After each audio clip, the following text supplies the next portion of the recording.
COVID-19 has affected government budgets at all levels. The federal government, for example, has taken on massive amounts of debt with its relief packages. State government here in North Carolina is facing incredible pressures due to lost revenues, things like income tax, sales tax, gas tax, you name it, not coming in as expected. So as we look to the recovery mode in our state, there are sound principles and tactics that will help guide our path forward. And they are laid out in Carolina Rebound. That is the John Locke Foundation's game plan to revive North Carolina's economy, available at johnlocke.org. Joe Coletti is Senior Fellow with the Locke Foundation, one of the authors of this new report. He joins us now. Joe, welcome back to the show. Always glad to be here. Give us some context about how COVID-19 has impacted North Carolina in terms of the fiscal and tax area. Yeah. Well, the clearest place that it's had an impact because of the response to it, both personal and government responses to basically shut down the economy. And so, as you would expect, sales tax revenues fell off greatly in April. They started to fall off in March once things started to slow down, and we're not sure when that's going to revive. And as businesses closed down, the income tax also fell off because people don't have jobs. So those two were the biggest impact on the general fund, and the sales tax also affected cities and counties. And then we've seen more in the headlines has been the effect on transportation, on the transportation department, which is already in financial problems. But because there's not business and because people have been told to stay home and have chosen to stay home, the gas tax has also fallen greatly. And so those are the three main areas that we've seen on the revenue side.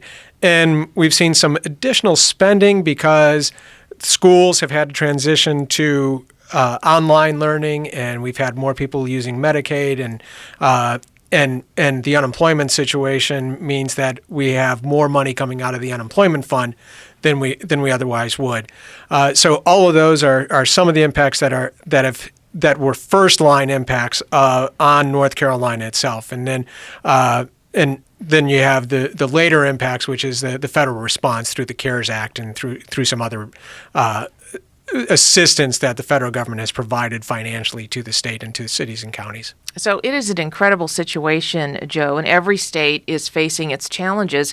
North Carolina, in many ways, is in a better position, and I use the word better in quotes there, considering we're talking about a pandemic, but we're in a better fiscal situation than other states. But you have laid out in Carolina Rebound, again, this new report available at johnlocke.org, some principles for going forward.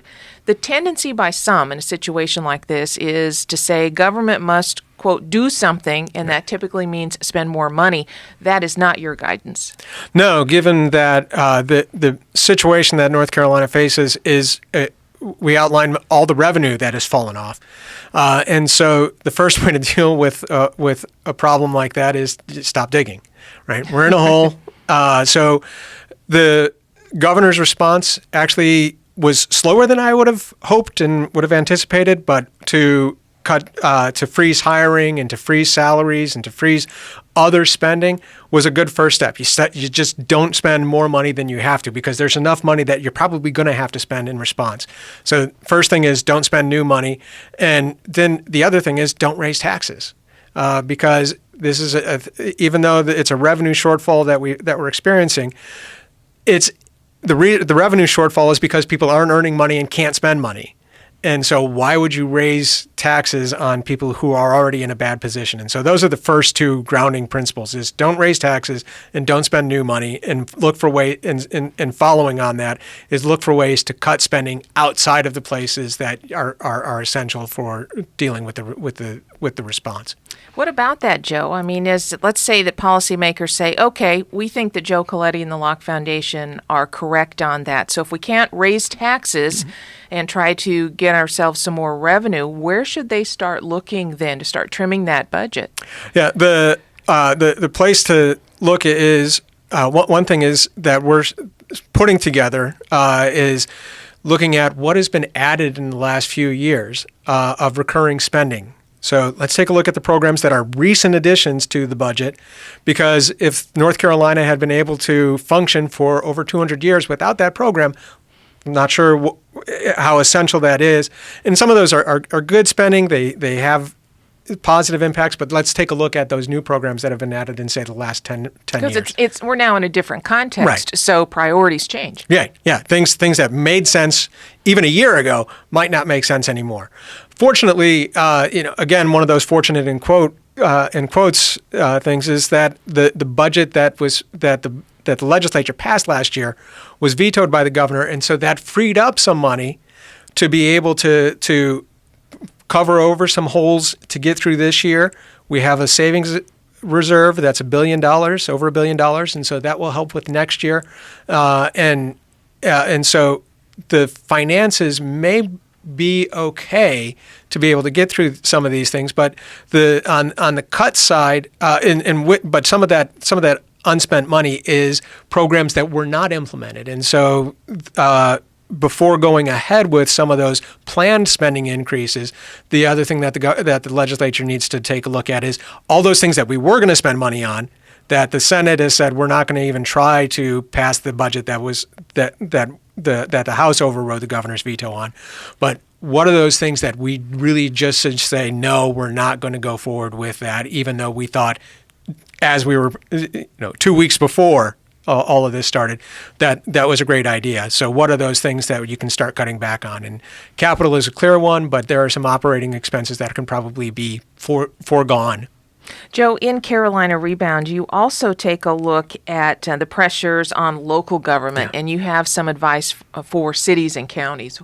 Tell us about that. Yeah, so just as with the state government, the first thing to do is cut back on spending and look for places to trim.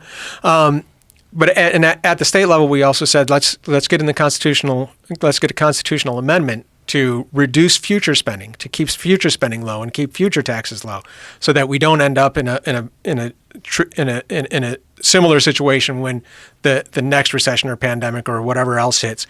And at the local level, local governments were drawing down the reserves in many places, and were in some cases they were well off with good reserves. In some places they weren't, and so looking for how do you make sure that happens, so that that the local governments are even stronger going forward. And that's starting with the reduced spending, but looking at the ways to limit the ability for local governments to tax, especially the sales taxes, which are volatile compared to a property tax, which is pretty consistent all around. And Joe, lastly, we're getting a lot of federal money coming into the state, and that's in normal times. We have a lot of federal money coming into the state. But now with the CARES Act in particular, $2 trillion sent out to states, including North Carolina.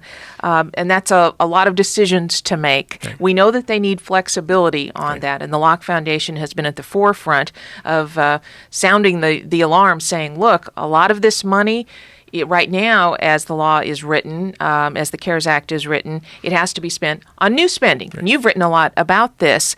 We know that people are trying to get the flexibility to essentially backfill. Mm-hmm. Is that going to happen? That's a good question. I'm thinking that some of it will, and the question is, our hope is that the backfill does not come with billions and trillions of dollars of new federal money, that North Carolina can get by with the money that we've already received, and most states can. And so there's no need, or at least less need, for more federal spending, because the next thing is, once we get through this, the federal government has taken on huge deficits, ballooned the federal debt, and the Federal Reserve has taken on a lot of new assets. And so getting those two things back under control is going to be really important.